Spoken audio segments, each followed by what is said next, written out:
देखो बच्चों, पिछली वीडियो में मैं आप लोगों के लिए समास समझाने का प्रयास की थी। आप लोग देखे ही होंगे, अगर नहीं देखे होंगे तो उस वीडियो को भी आप लोग देख लीजिएगा। इस बार मैं आप लोगों को संधि के आसान तरीकों को समझाने का प्रयास करने जा रही हूँ। ध्यान से इसको सुनिएगा। संधि हिंदी में एक ऐसा व्याकरण का अंग है जिसको बहुत बच्चे अच्छे से समझते नहीं हैं और परीक्षा में जो प्रश्न पूछे जाते हैं उसमें बहुत से उलझने आ जाती हैं। सच पूछिए तो व्याकरण, हिंदी व्याकरण में संधि एक ऐसा शीर्षक है, एक ऐसा प्रकरण है जिसको समझना बहुत लोगों को कठिन लगता है, लेकिन मैं आप लोगों को आसान तरीके से आज संधि समझाने का प्रयास कर रही हूँ। संधि का शाब्दिक अर्थ होता है मेल। मेल का मतलब होता है मिलन। इसमें दो वर्ण आपस में मिल करके जो बदलाव उत्पन्न करते हैं, उसी बदलाव को या यूं कहें कि उस परिवर्तन को हम संधि कहते हैं। समास में हमने बताया था कि दो शब्दों के मिलने से जो बदलाव उत्पन्न होता है, जो शब्द बनते हैं वो समास बनते हैं। लेकिन इसमें आप विशेष ध्यान दीजिएगा कि संधि में दो वर्ण मिलते हैं। वर्ण का मतलब होता है अक्षर, और वो आपस में मिल करके जो बदलाव, जो परिवर्तन प्रस्तुत करते हैं, जो बनाते हैं, वो संधि कहलाते हैं। उदाहरण के लिए हम आप लोगों को बताएंगे पर्वत जोड़ आरोही, पर्वतारोही। इसमें आप देखेंगे कि त, ये त जो है, आप जानते हैं पहले से कि व्यंजन कोई भी बिना स्वर की मदद की, स्वर के सहायता के बिना, स्वर के मदद के बिना हम उसका उच्चारण नहीं कर सकते हैं। प्रत्येक व्यंजन में स्वर रहता ही रहता है। उसी तरह से यहाँ ये त में अ छिपा हुआ है, जो यहाँ अ आ गया, इस त का ये अ है, और ये प्लस साइन जो है, इसके बाद आरोही जो है, इसका आ, ये आ हो गया। इधर प्लस के पहले का अ और प्लस के बाद का आ, यही दो वर्ण मिलते हैं, इधर उधर के अक्षर नहीं मिलते हैं। ये प्लस जो साइन है, इसके पहले वाला जस्ट और जस्ट बाद वाला, इसमें जो स्वर रहते हैं वही मिलते हैं और उसी से ये परिवर्तन होता है। तो जो अ, पर्वत में त का अ और आरोही का आ जो है, वो अ और आ मिलकर के आ होता है, जो यहाँ पर पर्वतारोही दिखा रहा है। यहाँ पर्वत में आ जो है, यहाँ आ नहीं लिखा गया, और इसी आ का यहाँ मात्रा, चूंकि आ होना है इसलिए ता हो गया और ये पर्वतारोही हो गया। इसको हम आगे स्पष्ट करेंगे। उसी प्रकार सूर्य जोड़ उदय, सूर्य, य में अ छिपा हुआ है और उदय का उ, अ और उ मिलकर के ओ होता है। ये भी हम आगे के सूत्रों में बताएंगे आपको, जिससे मिल करके ये सूर्योदय हो गया। ये सूर्य है, यह ओकार ओ हो गया, सूर्योदय हो गया। अब एक चीज और जानना चाहेंगे बच्चे आप लोग कि ये संधि विच्छेद क्या होता है। जब जुड़े हुए वर्ण को एक दूसरे से अलग कर देते हैं तो वह संधि विच्छेद कहलाता है। जैसे सूर्योदय, ऊपर जो उदाहरण दिखाया गया है, इसको यहाँ ले आ रहे हैं हम। यदि इसको हमको विच्छेद करना है, विच्छेद का मतलब होता है तोड़ देना, अलग कर देना, तो यहाँ पर सूर्य हो गया और जोड़ उदय हो गया। इस तरह से ये संधि विच्छेद और संधि अभी तक आप लोगों को बताए। अब आप लोगों को हम समझाने जा रहे हैं कि संधि के तीन भेद होते हैं मूलतः। देखिए, पहला है स्वर संधि, दूसरा है व्यंजन संधि और तीसरा है विसर्ग संधि। मूलतः स्वर संधि जो है वह ज्यादा महत्वपूर्ण है। दो स्वरों के मेल से उत्पन्न होने वाले जो बदलाव होते हैं उसको स्वर संधि कहते हैं। इसके भी 5 भेद होते हैं। स्वर संधि के 5 भेद होते हैं जो ज्यादा इंपॉर्टेंट है। पहला है दीर्घ संधि, दूसरा है गुण संधि, तीसरा है वृद्धि संधि, चौथा है यण संधि और पांचवा अयाधि संधि। अब हम लोग एक एक संधि को लेकर के अच्छे से पढ़ना चाहेंगे, ताकि आप लोगों को जितनी भी मुश्किलें दिमाग में घूमते रहती हैं वो सब आसान हो जाए। सबसे पहले हम दीर्घ संधि के बारे में आपको बताना चाहते हैं।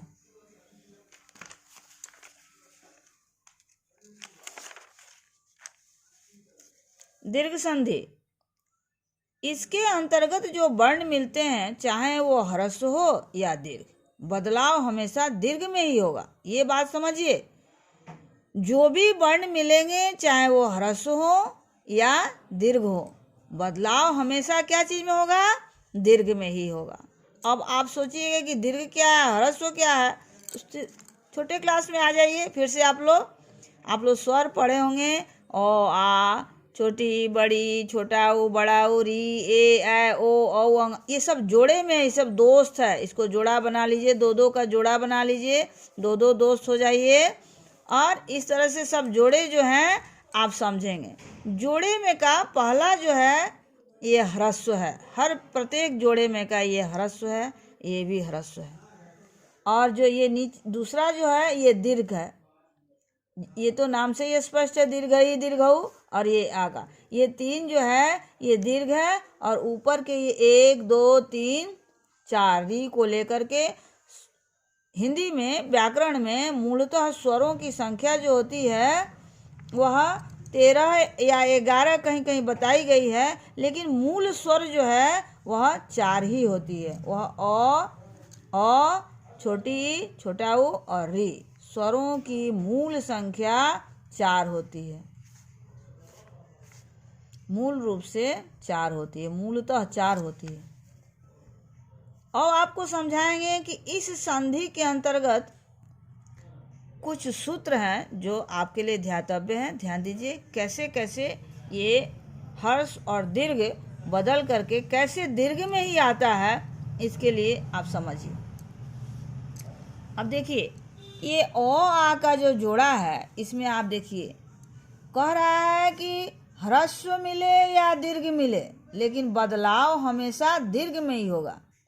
तो दीर्घ क्या है? ये है आ, दीर्घी और दीर्घ। तो अब देखिए इसको कैसे हम सूत्रों से स्पष्ट करते हैं। अ जोड़ अ मिलके आ होता है, आ और अ मिलेगा तो भी आ होगा, आ और आ मिलेगा तो भी आ होगा, अ और आ मिलेगा तो भी आ होगा। अब इसको और थोड़ा स्पष्ट करते हैं उदाहरण से। अ और अ मिलकर के आ कैसे हुआ? ये देखिए सब दीर्घ में ही हो रहा है, सब आ में कन्वर्जन है। परम जोड़ अड़ु परमाणु, परम मौ है, पहले ही बताए हैं कि हर व्यंजन में स्वर छिपा रहता है, तो मौ का ये अ हुआ, और ये प्लस के बाद जो अ है ये अ, तो अ और अ मिलके आ होता है, जहाँ यहाँ दिखाया गया है। इसलिए यह परमाणु हो गया। ये आकार जो लगा है यह आ का सिंबल है जो यहाँ लग गया। दूसरा है आ जोड़ अ, अगर प्लस के पहले आ है, प्लस के पहले और प्लस के बाद अ है, तो भी आ ही होगा। इसको कैसे क्लियर करें? तो देखिए यहाँ रेखांकित, रेखा इसमें आ है और अंकित में अ है, तो आ और अ मिल के भी आ होगा, जो यहाँ पर दिख रहा रेखांकित। ई आ और ये भी अ दोनों मिलकर के रेखांकित होगा।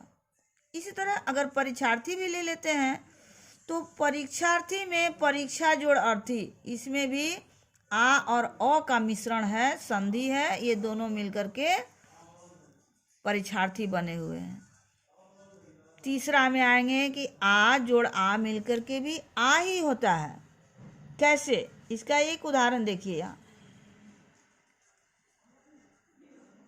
दया जोड़ आनंद, दया इसमें आ है और आनंद में भी ऑलरेडी आ है, तो दोनों आ मिलकर के आ हुआ, इसलिए ये दयानंद हो गया। वार्तालाप भी उदाहरण में लेते हैं अगर, तो वार्ता ता हो जाएगा और आलाप में आ होगा, वो दोनों मिलकर के वार्तालाप हो जाएगा। तो आ और आ मिलकर के भी आ ही हुआ। उसके बाद आपको दिखाते हैं अ जोड़ आ मिलकर के आ होता, वो कैसे? उसका उदाहरण यहाँ है। गज जोड़ आनंद, जौ में अ है और आ में आ है, तो अ और आ मिलके ये आकार हो गया, ये गजानन हो गया। स्पष्ट है कि जैसा बताया गया है कि ह्रस्व हो या दीर्घ हो, किसी से भी वर्ण मिलेंगे तो बदलाव हमेशा दीर्घ संधि में दीर्घ में ही होगा, जो नाम से स्पष्ट है। तो ये दीर्घ है, आ ये दीर्घ है, और इन सारी परिस्थितियों में ये आ में कन्वर्जन होगा तो हमारा संधि स्पष्ट होगा। अब ये सिर्फ हम इस जोड़े, ये दोनों दोस्तों में से इस दीर्घ को निकाल के आ का बताए हैं स्टेप। अब हम ये दोनों दोस्तों में से इस दीर्घ को निकाल करके आपको हम समझाने जा रहे हैं। जैसे ये दीर्घ हर्षई, हर्षई मिलके दीर्घ ही होता है। इसको हम छोटी छोटी बोल के बड़ी भी बोल सकते हैं, लेकिन जो प्रचलित शब्द है बच्चों के वही प्रयोग में लाने से आप लोग को आसानी होगी समझने में।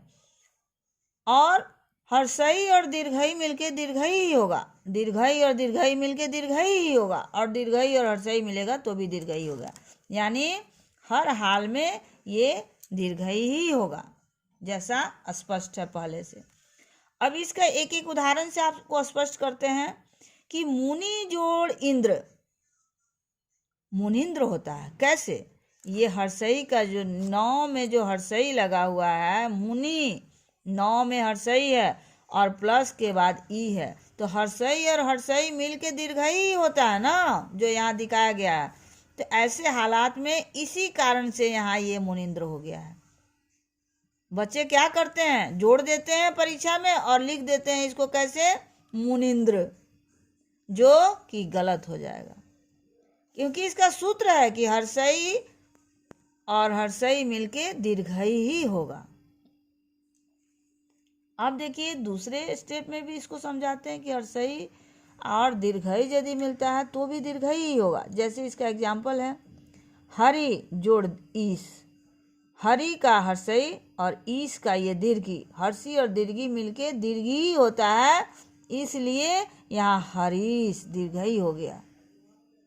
प्रतीक्षा में भी ऐसे ही होगा, प्रति जोड़ इच्छा, ये हर्षई है और ये दीर्घई है, दोनों मिलकर के दीर्घई ही होगा, इसलिए यहाँ पर प्रतीक्षा में दीर्घई लगा हुआ है। शब्दों को लिखने में जो गलतियां करते हैं आप लोग, शुद्ध नहीं लिखते हैं, अशुद्ध लिखते हैं, वो उसका कारण है कि संधि का ज्ञान आपका अधूरा है।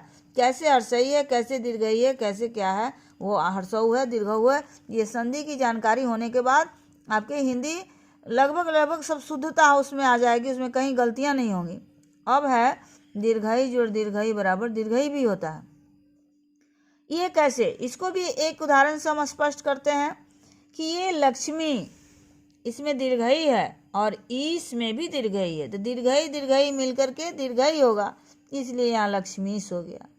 वैसे ही जानकीस भी एक उदाहरण है, जानकी जोड़ ईस, तो जानकी का दीर्घई और ईस का दीर्घई दोनों मिल करके दीर्घई होगा, इसलिए ये जानकीस हो गया। स्पष्ट है? अब एक स्टेप और है, दीर्घई जोड़ हर्षई मिलके भी दीर्घई होगा। अब देखिए इसको कैसे है, जोगी, जोगी में दीर्घई है प्लस यहाँ पर इंद्र है, इंद्र का ई है, यहाँ छोटी ई है, तो बड़ी छोटी भी मिलेगा तो बड़ी ही होगा। जैसे यहाँ पर स्पष्ट है कि हर हाल में दीर्घ ही होगा, तो इसलिए यह जोगिंद्र हो गया, यह दीर्घई ही होगा, इसलिए इसमें कोई परिवर्तन नहीं है। ये ऑलरेडी यहाँ पर ये दीर्घई है और ये हर्षई है, और होना किस में है कन्वर्जन, तो दीर्घई में ही होगा, इसलिए ये जोगिंद्र हो गया। इसी तरह अब हम लोग अ आ के जोड़े में से आ को पढ़े, चारों में आ ही होगा, चारों परिस्थितियों में। हर्षई दीर्घई के जोड़े में भी चले तो हर स्थिति में दीर्घई ही होगा। अब हम लोग हर्षु दीर्घु के जोड़े में पढ़ने चल रहे हैं, तो इसमें हर हाल में दीर्घु, क्योंकि यही दीर्घ है। दीर्घ कैसे होगा इसको हम क्लियर करते हैं। हर्षऊ और हर्षऊ मिलके दीर्घऊ होगा, हर दीर्घऊ और हर्षऊ मिलेगा तो भी दीर्घऊ होगा, दीर्घऊ दीर्घऊ मिलेगा तो भी दीर्घऊ होगा, और हर्षऊ दीर्घऊ मिलेगा तो भी दीर्घऊ होगा। यानी हर एक हालात में ये दीर्घ ऊ ही होगा। अब इसको भी उदाहरण से हम स्पष्ट करते हैं। जैसे गुरु जोड़ उपदेश, इस रॉ में हर्षऊ है और इसमें भी हर्षऊ है, तो हर्षऊ मिलके यहाँ पर दीर्घऊ हो गया। साधु जो रूढ़ साधु में हर्षऊ है और इसमें भी हर्षऊ है, तो हर्षऊ मिल के दीर्घऊ होता है, इसलिए साधु इसमें दीर्घऊ लग गया। देखो यहाँ पर बच्चे उठा के सीधे इसको लिख देते हैं, हर्षऊ ही लिख देंगे, जो गलत हो जाएगा, क्योंकि बच्चों को ये ज्ञान ही नहीं हो पाता है कि हर्षु और हर्षु मिलके दीर्घऊ होता है। ये संधि के नियमों के हिसाब से है। अब दीर्घऊ और दीर्घऊ है, ये भी मिल करके दीर्घऊ होगा। इसका उदाहरण देखिए, बधु जोड़ उत्सव, भानु जोड़ उदय, तो ये दीर्घऊ है दोनों एग्जाम्पल में, और यहाँ दोनों में हर्षऊ है, तो दीर्घऊ और हर्षऊ मिल करके दीर्घऊ ही होगा। ये यहाँ उदाहरणों में स्पष्ट आपको दिखाई दे रहा है। क्लियर हुआ? अब दीर्घऊ और दीर्घऊ मिलेगा तो भी दीर्घऊ ही होगा। इसका उदाहरण आप देखिए यहाँ पर, भू जोड़ ऊर्जा, ये दीर्घऊ है और ये भी दीर्घऊ है। बधु जोड़ ऊर्जा, ये दीर्घऊ है और ये भी दीर्घऊ है। दीर्घऊ मिलके दीर्घऊ ही होता है, इसलिए बधुर्जा, यहाँ दोनों में दीर्घऊ लगा हुआ है। अब लास्ट है, हर्षु और दीर्घु मिलके दीर्घु होता है, तो ये दीर्घु कैसे होता है? इसका उदाहरण है लघु जोड़ उष्मा, सिंधु जोड़ उर्मी, ये हर्षु है इसमें दोनों में, और दोनों में दीर्घु है, ये मिलके दीर्घु ही होगा, इसलिए ये दोनों में दीर्घु लगा हुआ है, ये लघुष्मा हो गया। इस प्रकार से ये पूरे संधि में मैंने आपको बताया। अभी स्वर संधि के पहला भेद दीर्घ संधि को पूर्ण तरह से इसको विस्तारित करते हुए यहाँ पर आप लोगों के समक्ष रखी हूँ। मैं उम्मीद करती हूँ कि आप लोग इसको अच्छे से समझे होंगे। और फिर उसके बाद दूसरा इसका जो भेद है, दीर्घ संधि के बाद हमारा गुण संधि आता है, जो हमारा यहाँ स्पष्ट है। या हम लोग दीर्घ पढ़े हैं अभी, अब हम लोग गुण संधि के बारे में जानना चाहेंगे। उसको हम अगले वीडियो में आप लोगों को बताएंगे। इतना आप लोगों को समझ में आ गया हो तो बहुत अच्छी बात है, नहीं समझ में आई हो तो प्रयास कीजिए, बार बार इसको देखिए। बहुत ही आसान तरीका है जो आपको मैंने समझाया है, कोशिश कीजिए, आपको बहुत ही लाभ होगा। धन्यवाद।